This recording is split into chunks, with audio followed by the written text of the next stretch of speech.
She's got it.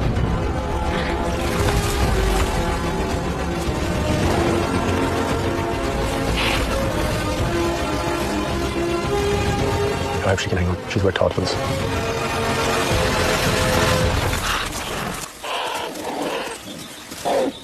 I'm very tough for Kurum. She hasn't eaten in a few days, and we're just talking about her really being able to nail it from a tree.